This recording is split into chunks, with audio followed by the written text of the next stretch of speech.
Hydrophilic का मतलब होता है पानी के प्यार में खो जाना, हाइड्रोफिलिक। ओके, मतलब वाटर लविंग। वो अकेले आते हैं सब।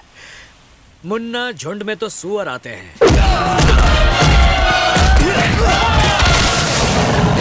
शेर अकेला ही आता है। हम वॉश करेंगे, ड्राई करेंगे एंड कूल करेंगे तो हमारा बन जाएगा।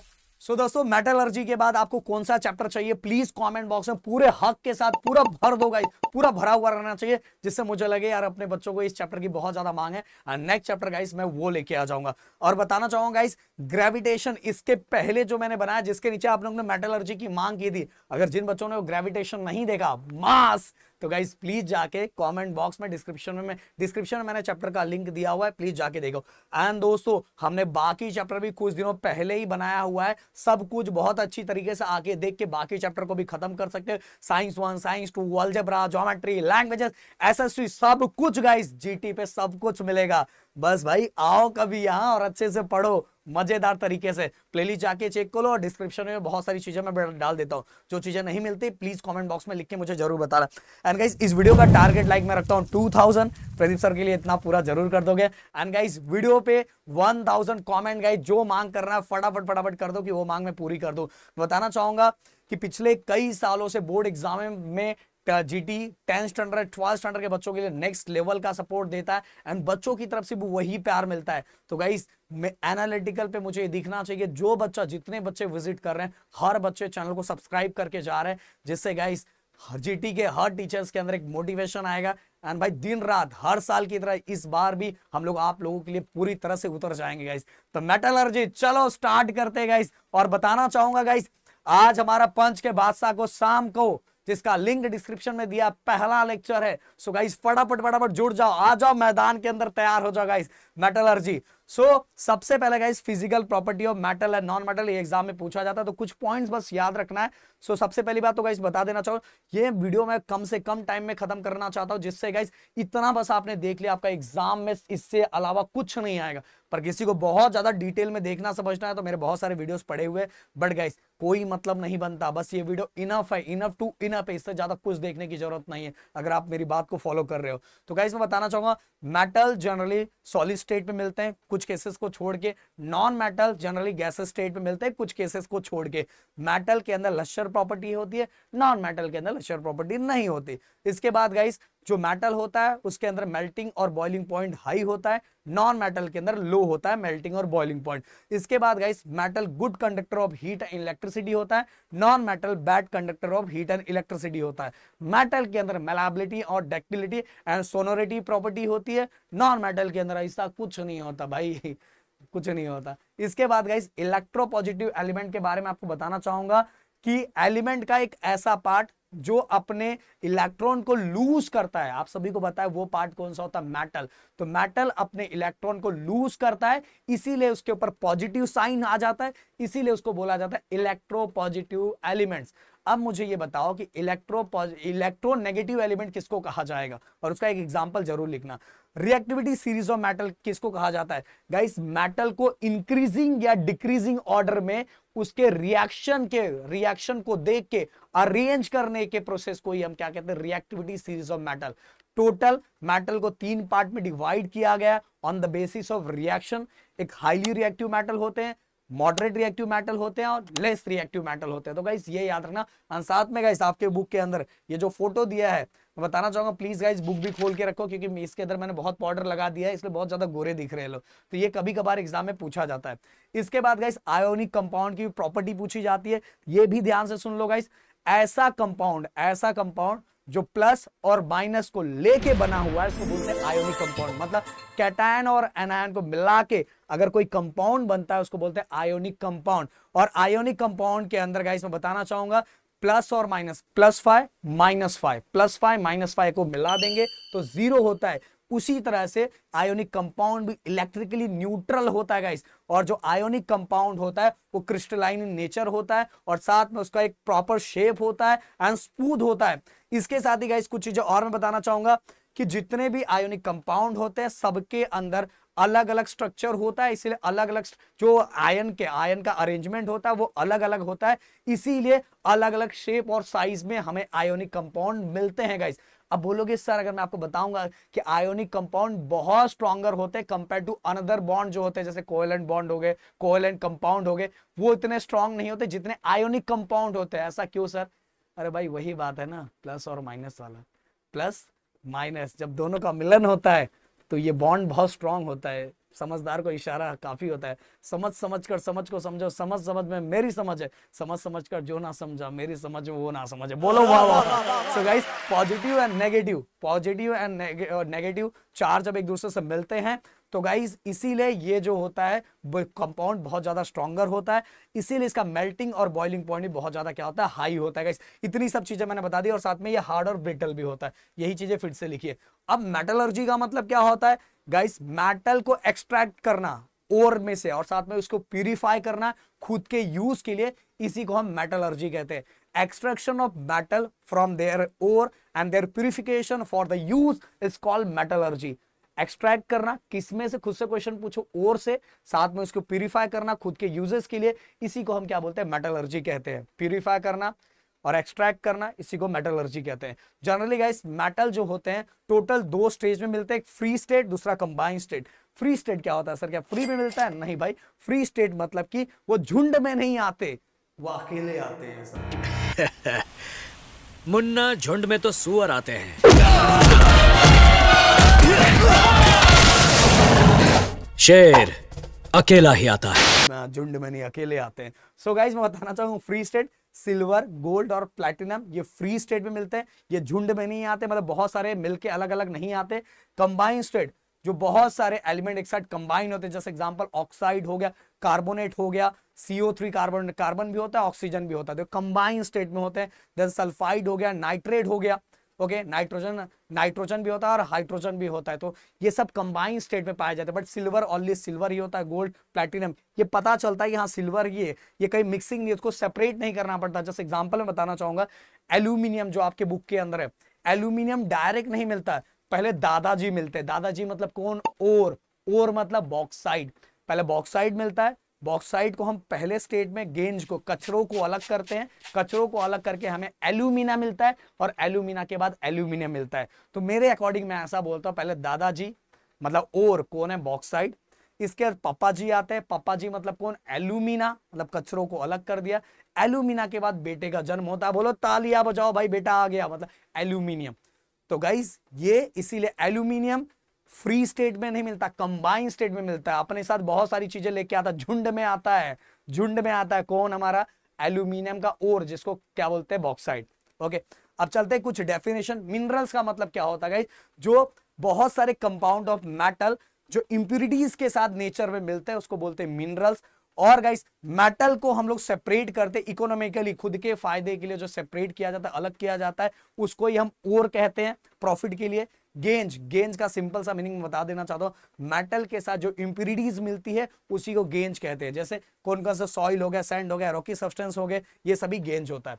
इसके बाद गाइस सबसे पहले कॉन्सेंट्रेशन ऑफ ओर का मतलब क्या होता है गाइस? बहुत सिंपल सा मतलब है, गेंज को, कचरों को सेपरेट करना, इसी को कॉन्सेंट्रेशन ऑफ ओर कहते हैं। गेंज को मैं जनरली डिफाइन करता हूं, अपने आजू बाजू बहुत सारे कचरे हैं, मतलब गेंज है, बहुत सारे अपने दोस्त भी कचरे टाइप के ही हैं गाइस। चलो अगला, तो हम किस तरह से कचरों को सेपरेट कर सकते हैं, गेंज को सेपरेट कर सकते हैं। उसमें पहला सेपरेशन बेस्ड ऑन ग्रेविटेशन, इतना प्यार से बनाया ना गाइस, देख के प्यार हो जाएगा। Will flat table method, will flat table method बस इतना ही पढ़ना है, ओके, इतना ही पढ़ना है। सबसे पहली बात, ये मेथड किस पे बेस है? तो this method is based on gravitation. इसका कंस्ट्रक्शन कैसा है? Narrow thin wooden riffle are use, लकड़ी के छोटे छोटे फल्ले इसके अंदर मिलते हैं, रिफल्स मिलते हैं। वुडन रिफल वाइब्रेट कंटिन्यूसली, जो रिफल्स होते हैं वो कंटिन्यूसली वाइब्रेट होते रहते हैं। देन इसके बाद गाइस हम ऊपर से दादाजी को रिलीज करते हैं, मतलब ओर को रिलीज करते हैं। Powder ore is release from upper side with water, water के साथ रिलीज करते हैं। अब जैसे ही हमने रिलीज किया तो उस ओर के अंदर दो चीजें होगी, एक गेंज होगा और दूसरा मिनरल्स होगा। जो गेंज होगा वो हल्का है और जो मिनरल्स है वो हैवी है। तो जो हल्का होगा वो वाटर के साथ आगे चला जाएगा और जो हैवी होगा ये रिफल्स के बीच में ब्लॉक होते हैं, होल होते हैं और इसमें फंस जाएगा। ओके, ये फंस जाएगा और फंस के यहाँ जब ऐसे कंटिन्यूसली ऐसे ऐसा घूमता रहेगा तो उसमें फंस के आगे इकट्ठा हो जाएगा। तो बस यही लाइन लिखना, lighter gangue flow with water and heavier mineral get block block by wooden riffles and separated. हो गया गाइस बहुत सिंपल तरीके से। इसके बाद गाइस हाइड्रोलिक सेपरेशन मेथड मैं बताना चाहूंगा, हो सकता है गाइस आपको ये दिख नहीं रहा होगा अच्छी तरीके से, बट गाइस मैं बोलूंगा साथ में बुक निकाल लो, क्योंकि मेरे को भी थोड़ा चमकना है, इसको भी चमकना है, इसलिए हम दोनों मिलकर चमक रहे हैं। ये थोड़ा बहुत आपकी आंखों को नहीं दिख रहा होगा। हाइड्रोलिक सेपरेशन मेथड गाइस, ये मेथड ही पहला, this method based on gravitation. क्यों ग्रेविटेशन यार? क्योंकि गाइस हैवी चीज नीचे चला जाता है और लाइटर चीज ऊपर चला जाता है, इसीलिए पहला पॉइंट तो यही। और इसका कंस्ट्रक्शन किस तरह से दिख रहा है? It open in a tank like a container और tapering on the lower side, नीचे टेपर किया हुआ है, देखो ये देखो। फिर इसके बाद पाउडर ओवर हम लोग कहां से रिलीज करते हैं? Upper side of a tank. Then इसके बाद गाइस इसमें वाटर आने का और वाटर जाने का दो साइड लिखा हुआ है, दो साइड दिया हुआ है। तो the tank has an water outlet on upper side. Water outlet कहां है? पानी के निकलने की जगह कहां है? अपर साइड में। And inlet on lower side, जाने का नीचे से और आने का ऊपर से। हो गया। देन इसके बाद गाइस अब सिंपल सी बात है, जो हैवियर मिनरल्स है वो कहां कलेक्ट हो जाए? Collected at the bottom of tank. Lighter Ganges separated by upper side of a tank, ऊपर इकट्ठा हो जाए गेंज, और जो हैवियर मिनरल है वो नीचे इकट्ठा हो जाएंगे। बस हो गया गाइस। इसके बाद guys magnetic separation method. Magnetic separation method के अंदर मैं बताना चाहूंगा ये जो मेथड है जनरली किसके लिए यूज किया जाता है? जिसके इसके अंदर कुछ ऐसे ओर होते हैं जिसके अंदर मैग्नेट की तरफ अट्रैक्ट होने का नेचर होता है, और कुछ गेंज होते हैं और कुछ ऐसे नेचर वाले रहते हैं जिसके अंदर मैग्नेट की तरफ अट्रैक्ट होने का नेचर होता है। और ऐसा अगर कुछ है तो हम मैग्नेटिक सेपरेशन मेथड यूज करते हैं। तो ये मेथड किस पे बेस है? मैग्नेटिक नेचर पे बेस है। पाउडर ओर कहां से हम रिलीज करते हैं? Upper side of two roller. ये देखो गाइस, यहां से रिलीज करते हैं, यहां से रिलीज किया, और यहां दो रोलर है। एक रोलर हमारा मैग्नेटिक है और दूसरा हमारा नॉन मैग्नेटिक है। ये हमारा मैग्नेटिक रोलर है, ये नॉन मैग्नेटिक रोलर है, और साथ में यहाँ दो कलेक्टर है। एक कलेक्टर क्या करेगा? मैग्नेट, जो मैग्नेट की तरफ अट्रैक्ट होता है ऐसे मेटल को कलेक्ट करेगा, और एक कलेक्टर ऐसे मेटल को कलेक्ट करेगा जो मैग्नेट की तरफ अट्रैक्ट नहीं होता। इसलिए दो कलेक्टर यहाँ यूज किया गया। तो देखो conveyor belt, magnetic and non magnetic ingredient are separated. ये कन्वेयर बेल्ट है जो इस पे घूम रहा है। यही क्या करता है, जब हम इस पे से ओर को रिलीज करते हैं तो ये बेल्ट इस पे से, बेल्ट पे ऐसे घूमते हैं, ऐसे आते हैं। तो जैसे ये स्पीड में आएगा तो ये क्या है? ये वाला रोलर मैग्नेटिक रोलर है। तो जिसके अंदर अगर जैसे आयरन है, आयरन इसकी तरफ क्या चिपक जाएगा ना, तो चिपकने के साथ ऐसे इसके साथ ऐसे चिपका हुआ रहेगा, और जैसे ये मैग्नेट का पावर हटा, ये इसके अंदर इकट्ठा हो जाएगा। और इसके साथ ही कुछ और इंग्रेडिएंट है जो नॉन मैग्नेटिक है। तो वो अगर ये स्पीड में आएगा तो सिंपल सी बात, अगर स्पीड में कोई आएगा तो दूर ही गिरेगा ना, क्योंकि वो मैग्नेटिक नेचर तो है नहीं, वो इसके साथ चिपक तो रहा नहीं, तो आगे गिरेगा। तो इस तरह से मैग्नेटिक एंड नॉन मैग्नेटिक दोनों क्या हो जाते हैं? सेपरेट हो जाते हैं। सो गाइस इसके अंदर मैं बताना चाहूंगा, ये एक एग्जांपल है जो हो बहुत प्यारा है, कैसेट्राइट। कैसेट्राइट एक ऐसा ओर है जो टीन का ओर है। किसका ओर है? टीन का ओर। कभी कभार एमसीक्यू में पूछा जाता है cassiterite is a tin ore. Okay, tin का, अगर आपसे कोई पूछे कि टीन के दादाजी का नाम क्या है तो बोलना कैसेट्राइट। और कैसेट्राइट के अंदर दो इंग्रेडिएंट होते हैं, एक मैग्नेटिक, दूसरा non magnetic. Non magnetic ingredient का नाम होता है स्टेनिंग ऑक्साइड, और मैग्नेटिक इंग्रेडिएंट का नाम होता है फेरस टंगस्टन। गाइस ये आपको याद होना चाहिए। और ये दोनों को हम लोग सेपरेट करते हैं by using magnetic separation method. बस इतना ही। इसके बाद guys fourth flotation method. Guys इसके अंदर आपके डर का फायदा उठाया जाता है। आप जिससे डरते हो ना उसी का फायदा उठाया जाता है। तो फोर्थ फ्लोटेशन मेथड, फोर्थ मतलब फोम ऊपर फ्लोट होता है और इसी का फायदा उठाया जाता है गाइस। तो इसके अंदर क्या किया जाता है, मैं सिंपल सी बात बता देना चाहता हूं। इसके अंदर गाइस जनरली अगर आप देखोगे तो आपको मेटल सल्फाइड, एक हाइड्रोफिलिक, हाइड्रोफोबिक। हाइड्रोफिलिक का मतलब होता है पानी के प्यार में खो जाना, हाइड्रोफिलिक, ओके, मतलब वाटर लविंग। देन इसके बाद एक हाइड्रोफोबिक, हाइड्रोफोबिया मतलब पानी से डर, बोलते हैं ना मुझे इस चीज का फोबिया है, मुझे इस चीज का डर लगता है, तो उसको बोलते हैं हाइड्रोफोबिया।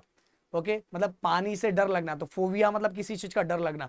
तो गाइस इसके अंदर जो मेटल ऑक्सल्फाइड होता है, मेटल सल्फाइड, उसको हाइड्रोफोबिया है, मतलब वो पानी से डरता है, तो पानी से दूर हो जाएगा। और जो गेंज होता है, इसके अंदर जो कचरा होता है वो हाइड्रोफिलिक होता है, मतलब वो पानी के प्यार में खो जाता है, मतलब वो वाटर लविंग होता है, मतलब वो वाटर की तरफ अट्रैक्ट होता है। तो कमेंट बॉक्स में ये लिख सकते हो, metal sulphide equal to hydrophobic and gangue equal to water loving, प्यार पानी के प्यार में खो जाना। और इसी का फायदा उठा के हम लोग क्या करते हैं, मेटल सल्फाइड को अलग कर देते हैं और जो हमारा गेंज है उसको सेपरेट कर देते हैं। सो गाइस इसके अंदर आप देखना चाहोगे, थोड़ा मैं अगर बताना चाहूँ, थोड़ा इसको बड़ा सा कर दूं, मैं थोड़ा सा मैं इसको बड़ा करूं, ये देखो, अगर अभी भी नहीं दिख रहा होगा तो प्लीज आप बुक निकाल सकते हो गाइस।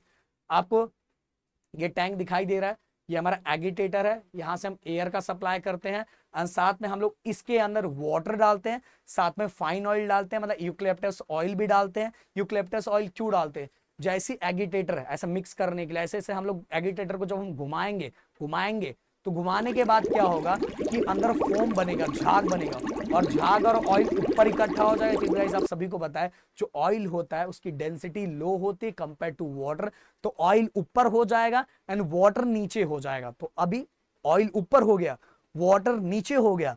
मेटल सल्फाइड क्या था, मेटल सल्फाइड को हाइड्रोफोबिया था, पानी से डरता था, तो मेटल सल्फाइड नीचे नहीं जाएगा, कहां चला जाएगा, ऊपर चला जाएगा। और जो गेंज है, गेंज कहां चला जाएगा, नीचे, क्योंकि पानी वाटर नीचे है तो नीचे कौन इकट्ठा होगा, अरे सर नीचे गेंज इकट्ठा होगा, तो नीचे गेंज इकट्ठा हो जाएगा। और ऊपर कौन इकट्ठा हो जाएगा, ऊपर मेरे दोस्त कौन इकट्ठा हो जाएगा, ऊपर हमारा इकट्ठा हो जाएगा मेटल सल्फाइड। इस तरह से मेटल सल्फाइड अलग और गेंज क्या हो जाएगा, अलग हो जाएगा। तो गाइस पूरी पॉइंट्स हमने यहाँ वही चीजें लिखी हुई एकदम सिंपल तरीके से। मेटल सल्फाइड और हाइड्रोफोबिक इन नेचर, जैसे एगिटेटर को हम लोग घुमाते हैं तो क्या होता है, एगिटेटर के कारण ऊपर फोम बन जाता है, और फोम बनने के कारण ऊपर क्या मेटल सल्फाइड ऊपर इकट्ठा हो जाएगा और जो हमारा गेंज है वो नीचे कलेक्ट हो जाएगा। तो बस यही पॉइंट लिखना है, देखो इतना सिंपल सा।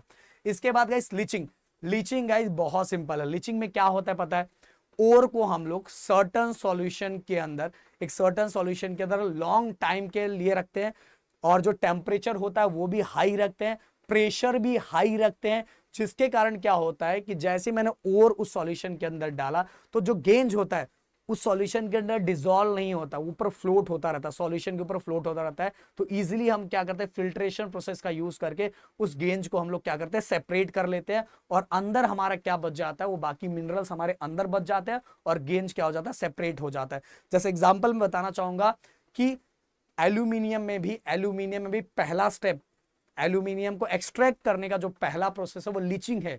इसके अंदर भी हम क्या करते हैं, सोडियम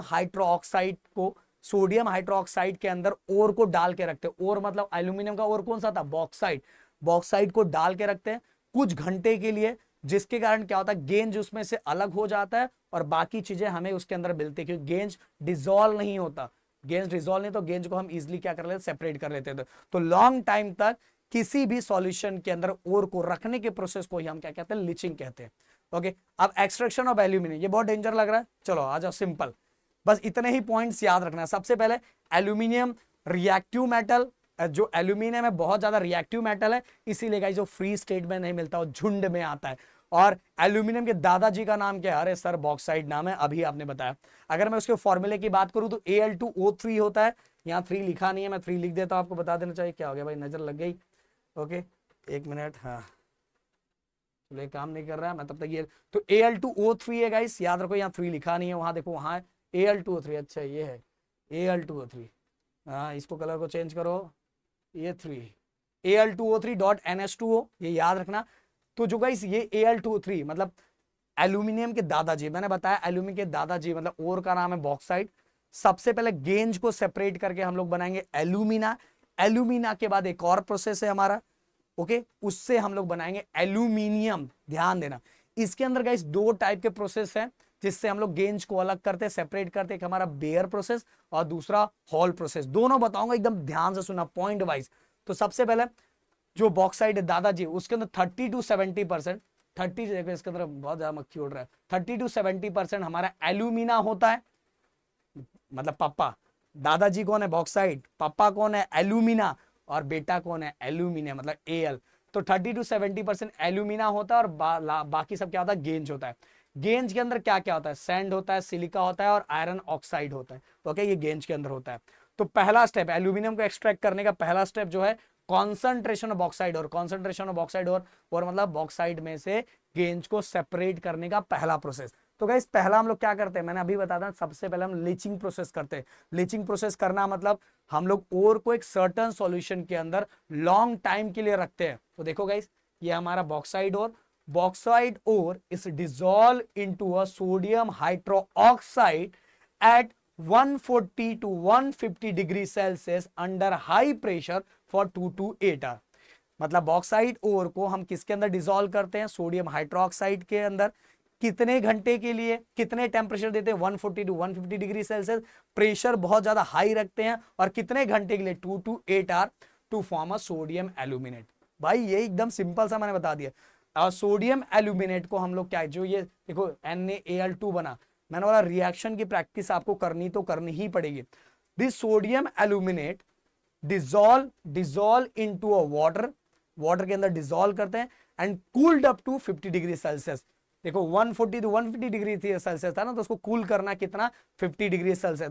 तो sodium aluminate dissolve into a water cooled up to 50 degree Celsius to form a aluminium hydroxide.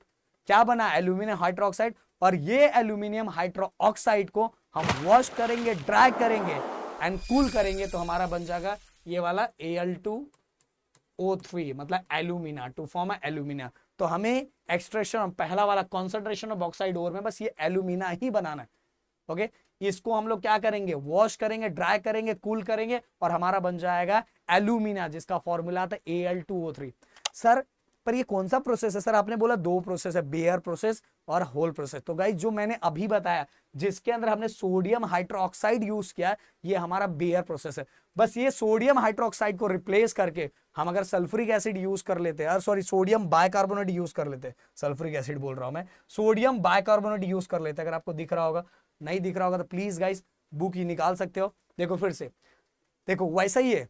तो बॉक्साइट ओर को अगर मैं Na2CO3 मतलब सोडियम कार्बोनेट के अंदर मैं डिसॉल्व करता हूं, टू फॉर्म में देखो वही बन रहा है, सोडियम एल्यूमिनेट बन रहा है। और ये सोडियम एल्यूमिनेट के अंदर में से जब मैं कार्बन डाइऑक्साइड अगर पास करूंगा तो देखो गाइस क्या बनता है? वही बनता है क्या बनता है? ये देखो एल्यूमिनियम हाइड्रोक्साइड Al2O3 Al2OH3। इसमें भी उसमें भी यही बना था ना, बस इसके अंदर अलग क्या है? इसके अंदर हमने बॉक्साइट ओर को किसमें डिसॉल्व किया? सोडियम कार्बोनेट के अंदर, Na2CO3 के अंदर। जैसे ही डिसॉल्व किया, क्या बना? Sodium aluminate. और सोडियम एल्यूमिनेट में से हमने क्या पास किया? Carbon dioxide. और कार्बन डाइऑक्साइड जैसे ही पास किया तो क्या बन गया? वही बना, क्या बना? Aluminium hydroxide. और एल्यूमिनियम हाइड्रोक्साइड को हमने वॉश किया, ड्राई किया, कूल किया, क्या बन गया हमारा? क्या बन गया हमारा? एल्यूमिना बन गया। तो गाइस अगर होल प्रोसेस आया तो बस ये याद रखना कि यहां बस सोडियम कार्बोनेट करना है और सोडियम कार्बोनेट से हमारा बन जाएगा, बनेगा वही सोडियम एल्यूमिनेट। और ये सोडियम एल्यूमिनेट से कार्बन डाइऑक्साइड पास करना है, फिर वही सेम बनेगा, क्या बनेगा? हमारा एल्यूमिनियम हाइड्रोक्साइड AlOH3। और इसी को वॉश करना है, ड्राई करना है, कूल करना है और हमारा बन जाएगा एल्यूमिना, मतलब Al2O3। ओके, तो देखो गाइस, और ये जो प्रोसेस हो जाएगा वो प्रोसेस, बाकी सब ऊपर का सब कुछ सेम, बाकी सब कुछ सेम, बस लीचिंग प्रोसेस में इसके अंदर सोडियम हाइड्रोक्साइड यूज नहीं होगा। वहां क्या यूज होगा? वहां सोडियम कार्बोनेट Na2CO3 यूज होगा। बाकी बनेगा सब कुछ सेम, बस सोडियम एल्यूमिनेट जो बना, जिस उसमें से हम क्या पास करेंगे? कार्बन डाइऑक्साइड मतलब CO2। फिर एल्यूमिनियम हाइड्रोक्साइड बनेगा और एल्यूमिनियम हाइड्रोक्साइड को हम क्या करेंगे? वॉश करेंगे, ड्राई करेंगे, कूल करेंगे और हमारा एल्यूमिना बन जाएगा। एल्यूमिना की तरह Al2O3 बन जाएगा, ये देखो। ओके, तो गाइस यही तो है भाई, कॉन्सेंट्रेशन बॉक्साइड और एल्यूमिना तो बन गया। अरे सर, दादाजी में से हमने बेटा बना दिया। अरे बेटा नहीं, हाँ पापा बना दिया, अब बेटा बनाना बाकी है। बेटा हम कैसे बनाएंगे? Electrolytic reduction of alumina. यहां बहुत डेंजर लग रहा है ना? अब देखो ये याद रखो, ये देखो ये वाले पॉइंट याद रखो कि आपके लिए चीजें सिंपल हो जाएगी। अब हमने क्या किया? उस एल्यूमिना को इस स्टील टैंक के अंदर डाला। अब जो हमने एल्यूमिना डाला है उसका melting point more than 2000 degree Celsius होता है। अगर मुझे उसको मेल्ट करना तो कितना टेम्परेचर चाहिए? 2000 डिग्री सेल्सियस। जितने का मुर्गी नहीं उतने का मसाला। तो इसीलिए गाइस मेल्टिंग पॉइंट को रिड्यूस करने के लिए हम लोग क्या यूज करते हैं? हम लोग यूज करते हैं इसमें कहां लिखा हुआ है मैं बताना चाहूँ, फिलोसफर कहां लिखा हुआ है? हाँ ये देखो, क्रेओलाइड एंड फिलोसफर। ये देखो क्रेओलाइड एंड फिलोसफर। मेल्टिंग पॉइंट को लोअर करने के लिए अप टू 1000 डिग्री सेल्सियस हम लोग यूज करते हैं क्रेओलाइड एंड फिलोसफर। जैसे क्रेओलाइड एंड फिलोसफर यूज करते हैं वैसे 2000 डिग्री से ये 1000 डिग्री तक रिड्यूस हो जाता है। एंड 2000 से 1000 तक रिड्यूस होने के बाद गाइस ये टेम्परेचर बहुत कम हो जाता है। देखो 2000 का है, 1000 डिग्री सेल्सियस का है। अब गाइस हम क्या करेंगे, इतनी चीजें मैंने बता दी। हमने क्या क्या बोला, एल्यूमिना को मैंने इस टैंक के अंदर डाल दिया। इस टैंक के अंदर डालने के बाद यहां देखो गाइस, ये जो है ये टैंक का इनर साइड, ये जो इनर साइड है ये बिहेव एज अ कैथोड, और ये जो रॉड है ये बिहेव एज अ एनोड। अभी हमने क्या देखा था, बस ये खुद से बना सकते हो Al2O3। तो गाइस इसके अंदर हमें बस Al चाहिए, Al चाहिए। तो ये दोनों को सेपरेट करना है ना, अलग अलग करना है, अलग अलग करना है। तो बस दिमाग से काम करो। तो इसके अंदर inner side of a tank और graphite lining behave as a cathode, ये खुद से लिख सकते हो, and graphite rod is behave as a anode. Okay, हो गया, दूसरा पॉइंट ये हो गया। फिर इसके बाद जैसे ही when we pass electric current through a solution, solution के अंदर जैसे ही हमने इलेक्ट्रिक करंट पास किया, और हमने क्या ऐड किया इस सॉल्यूशन के अंदर, क्रियोलाइट एंड फ्लोस पर। क्यों ऐड किया, क्योंकि ये रिड्यूस हो जाएगा melting point up to 1000 degree Celsius, ये पॉइंट भी ऐड कर दिया। फिर इसके बाद गए जैसे ही हमने ऐड किया तो एल्यूमिनियम, एल्यूमिनियम जैसी इलेक्ट्रिक करंट का सप्लाई किया, एल्यूमिनियम हैवियर है, तो ये कहां कलेक्ट हो जाएगा, at the bottom of a tank collect हो गया। और जो हमारा ऑक्सीजन है, oxygen liberated at anode, aluminium collected at the bottom of tank and oxygen liberated at anode. और बार बार यहां से ऑक्सीजन ऑक्सीडाइज होने के कारण इस पे बार बार ये कार्बन का रॉड होता है, और बार बार यहाँ ऑक्सीजन आने के कारण गाइस यहाँ क्या हो जाता है, रस्टिंग हो जाता है, कोरोजन हो जाता है। इसीलिए गाइस ये रॉड को बार बार क्या करना पड़ता है, चेंज करना पड़ता है, क्योंकि वहां से बार बार लिबरेट कौन होता है, ऑक्सीजन। क्योंकि ये एल्यूमिना है ना, एल्यूमिना में से हमें O हटाना और Al हटाना है, तो O कहां से लिबरेट होगा, O liberated at anode and aluminium heavier है, इसलिए collected at the bottom of a tank. बस इतना पॉइंट याद रखना चाहिए। यहां लिखा था देखो, fluorspar and cryolite, lower melting point, lower melting point के लिए decreases up to 1000 degree Celsius we use cryolite and fluorspar. बस ये इतने पॉइंट्स बस गाइस आपको लिखना है। साथ में गाइस आपको ये वाला एनोड पे जो रिएक्शन हो रहा है, एनोड पे आपको मैंने बताया ऑक्सीजन आता है, ऑक्सीजन लेता है ना, जो चीजें ऑक्सीजन को गेन करता है उसको ऑक्सीडेशन कहते हैं। एंड गाइस यहां से रिलीज किया जा रहा है। ओके, एल्यूमिनियम क्या करता है, एल्यूमिनियम कुछ एक्स्ट्रा था ना, तो एल्यूमिनियम अगर जो चीजें रिड्यूस करता है, देखो ऊपर Al2O3 था, तो उसके 3 इलेक्ट्रॉन, एल्यूमिनियम क्या मेटल है, और मेटल का कैरेक्टरिस्टिक क्या होता है, इलेक्ट्रॉन को लूज करना। तो अपने 3 इलेक्ट्रॉन को उसने क्या किया, लूज किया, और लूज करके ओनली एल्यूमिनियम बन गया। इसलिए देखो इसके ऊपर 3+ लिखा हुआ है, प्लस पता चल गया मेटल है। मेटल का नेचर क्या होता है, अपने इलेक्ट्रॉन को लूज करना, तो ये 3 इलेक्ट्रॉन को लूज करके स्टेबल हो जाता है, इसलिए इस पे रिड्यूस। देखो जब इलेक्ट्रॉन को लूज भी किया जाता है तो भी उसको रिडक्शन कहा जाता है, ये आगे जाके आप पढ़ोगे। अभी बस आप ये पढ़ते हो, ऑक्सीजन को अगर गेन करेंगे तो ऑक्सीडेशन है, ऑक्सीजन को अगर लूज करेंगे तो रिडक्शन है। बट आगे जाके पढ़ोगे इलेक्ट्रॉन को लेके जब 11-12 में जाओगे। बट गाइस बस ये रिएक्शन आपको याद रखना है। ओके, तो ये चीजें मैंने बता दी, अब आगे चलते हैं। अगला रोस्टिंग, भाई कुछ नहीं है, बहुत सिंपल सा। देखो दोनों में अगर आप ध्यान रखोगे, sulphide ore are strongly heated to transform them into oxide, this is process is called roasting. अब देखो कुछ यहाँ अंडरलाइन करता हूं, याद करने के लिए आपको अच्छा रहेगा। देखो स्ट्रांगली हीटेड इन एयर, और यहाँ क्या लिखा है, limited supply of air. Okay, पहला यहाँ स्ट्रांगली हीटेड इन एयर है, यहाँ लिमिटेड सप्लाई ऑफ एयर है। यहाँ सल्फाइड और है जिसको हम लोग ऑक्साइड में कन्वर्ट कर रहे हैं। कैल्सिनेशन के अंदर कार्बोनेट ओर है जिसको हम लोग ऑक्साइड में कन्वर्ट कर रहे हैं। तो आप डिफरेंस अपने आप समझ में आ गया, सल्फाइड ओर को ऑक्साइड में कन्वर्ट किया जाता है, strongly heated in air, air का सप्लाई ज्यादा दिया जाता है, और जिसके कारण वो किसमें ट्रांसफॉर्म हो जाता है, ऑक्साइड में। यहां देखोगे यहाँ कार्बोनेट को भी ऑक्साइड में कन्वर्ट किया जाता है, बट गाइस यहाँ एयर का जो सप्लाई होता है लिमिटेड होता है, कम होता है, और एक एक एग्जांपल आप लिख सकते हो प्यार से। ओके, देन इसके बाद कोरोजन, कोरोजन तो हर बच्चे को पता है, इस पर ज्यादा भाषण नहीं दूंगा, फिर भी थोड़ा सा ये बता देना चाहता हूं कि कोरोजन से जनरली बचाने के लिए हम लोग ग्रीसिंग यूज करते हैं, पेंटिंग यूज करते हैं, ऑयलिंग यूज करते हैं, ये सब कोरोजन, रस्टिंग जो हमने 3rd चैप्टर के अंदर भी पढ़ा था। तो जनरली हम लोग जो डे टू डे लाइफ में यूज करते हैं प्रिवेंशन के लिए, अपने घर में पेंट कर दिया, ऑयलिंग कर दिया, ग्रीसिंग कर दिया।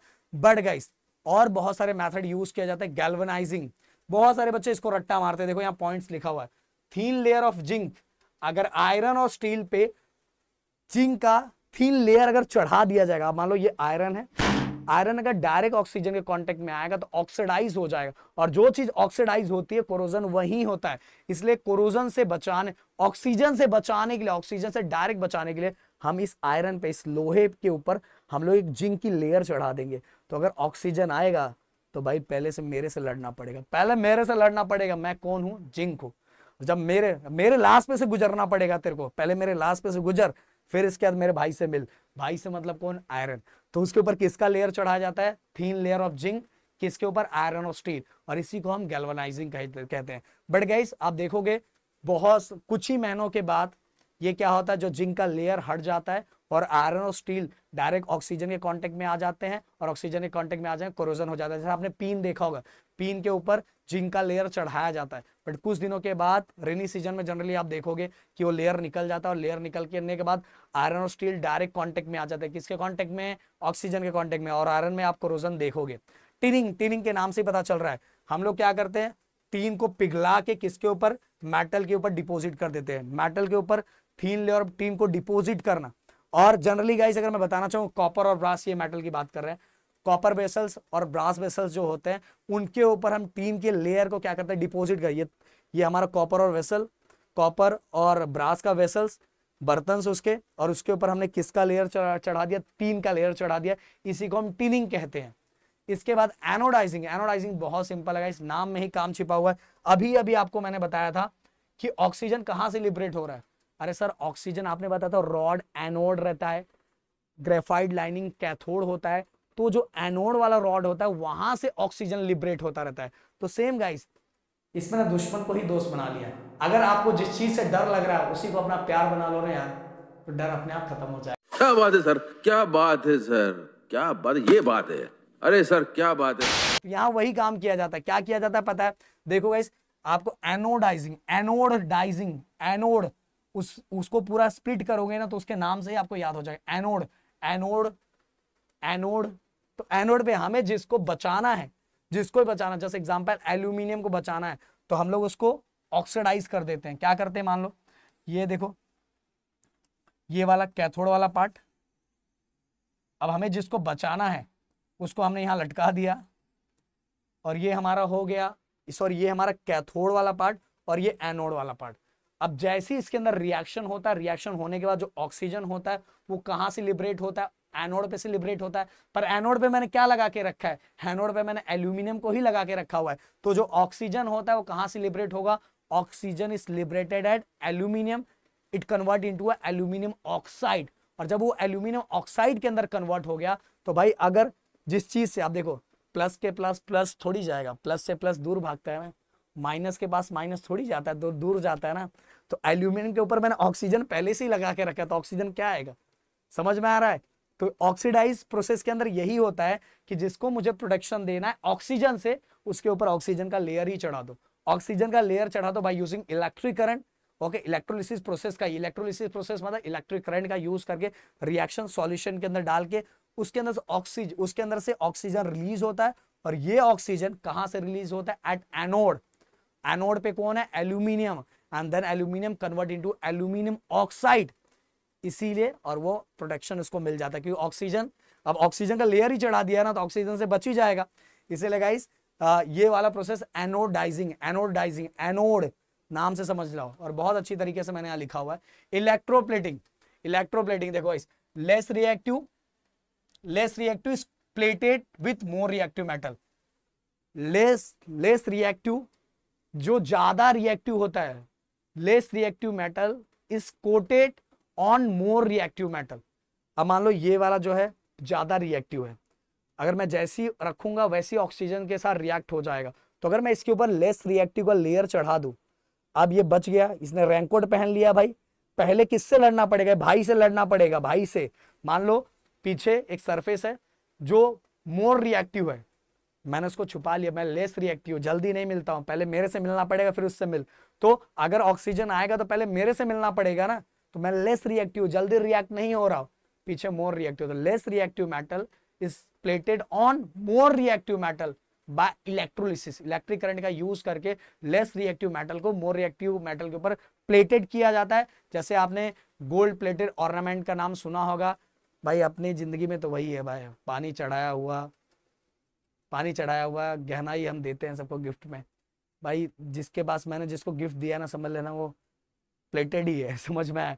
तो यही है, स्पून हो गया, गोल्ड प्लेटेड, ऑर्नामेंट्स हो गए, ये सभी इलेक्ट्रोप्लेटिंग के एग्जांपल है। अलॉइंग गाइस, अलॉइंग के अंदर कुछ इंपॉर्टेंट पॉइंट है जो आपको याद रखना है। सबसे पहली बात तो इसका डेफिनेशन ये देखो बहुत सिंपल सा है। The homogeneous mixture form the mixing metal with other metal और non metal, metal with metal और metal with non metal in a certain proportion to form alloys. जैसे एग्जांपल में बताना चाहूंगा, मान लो सलमान खान, शाहरुख खान, अमिताभ बच्चन और ऋतिक रोशन, मतलब जितने भी हीरो हैं, सब हीरो में से कुछ अच्छा सा ऐसा निकालते हैं, अच्छी क्वालिटी, सब में से कुछ अच्छी क्वालिटी निकालते हैं, और अच्छी क्वालिटी निकाल के एक नया प्रोडक्ट बनाते हैं। तो जो नया प्रोडक्ट बनेगा वो सभी से सुपीरियर होगा। ये अच्छा डांस कर सकता है, ये अच्छा सिंगिंग कर सकता है, ये अच्छा एक्टिंग कर सकता है। तो सभी में से निकाल के एक नया प्रोडक्ट बनाते हैं, तो जो नया प्रोडक्ट बनेगा वो सबसे सुपीरियर होगा इन सबसे। मान लो कैटरीना कैफ हो गया, आलिया भट्ट हो गई, और कौन सी हीरोइन का ज्यादा नाम मेरे को नहीं पता है, तो जितने भी है समझ लो, सब में से अच्छा निकाल के एक नया बनेगा तो मस्त वाली हीरोइन बन जाएगी, वो इन सभी से ज्यादा अच्छी होगी हर तरह से। तो गाइस उसी तरह से हर मेटल, इस मेटल में से कुछ निकाला, इस मेटल में से कुछ निकाला, इस मेटल में से कुछ निकाला, और मिक्स करके एक नया मेटल बना दिया जो सबसे सुपीरियर है, तो उस मेटल को हम क्या बोलते हैं? अलॉयज कहते हैं। तो metal with non metal in certain proportion to form alloys.